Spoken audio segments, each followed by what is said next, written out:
In this video, we're going to use trigger count to make 50 consecutive readings on a pulsed signal.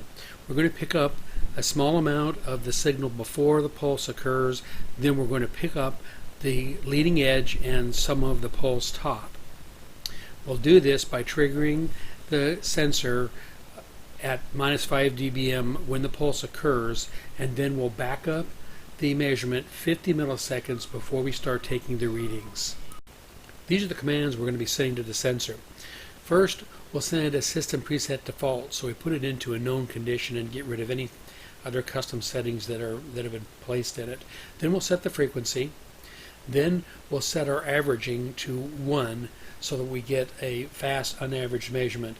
Then we'll set the measurement rate, MRAT, to super, and this means it'll be delivering readings at 1.6 milliseconds apiece to the averaging section, which is 1. So we'll get a reading every 1.6 milliseconds.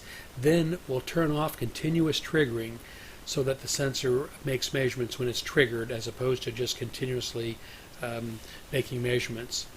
Now we'll have to set trigger delay automatic to off because the sensor has a built-in trigger delay to account for its rise time, but we want to set the trigger delay manually.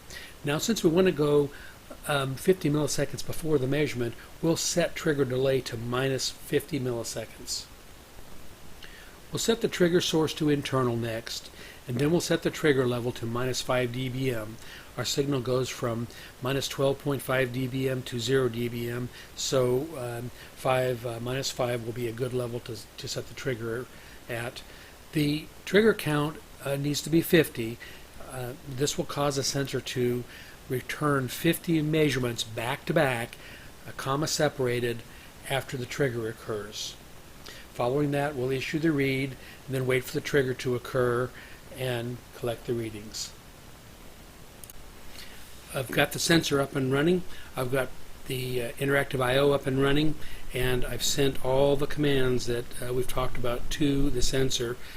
Star IDN to identify it, preset default to clear any settings that are already in it, set the frequency to 2600 megahertz, set the average count to 1, set MRAT to super so that we return measurement readings in 1.6 milliseconds.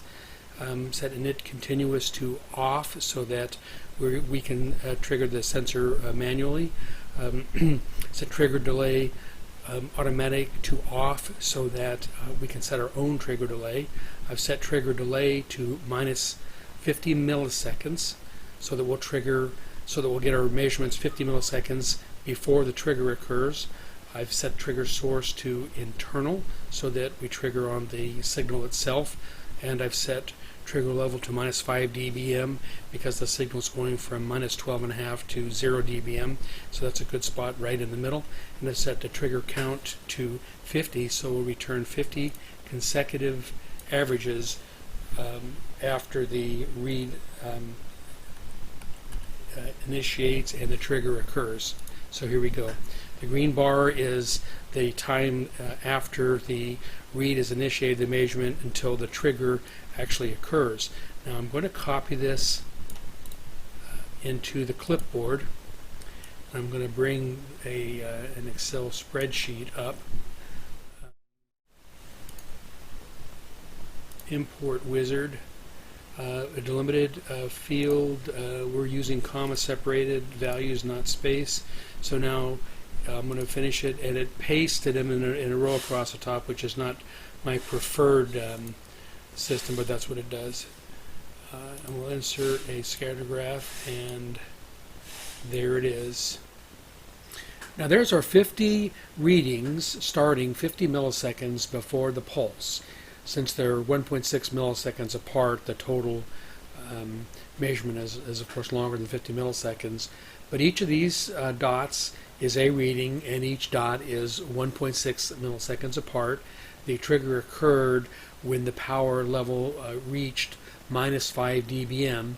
Then the sensor went back into memory and began collecting measurements, and you can see the pulse rise and stabilize.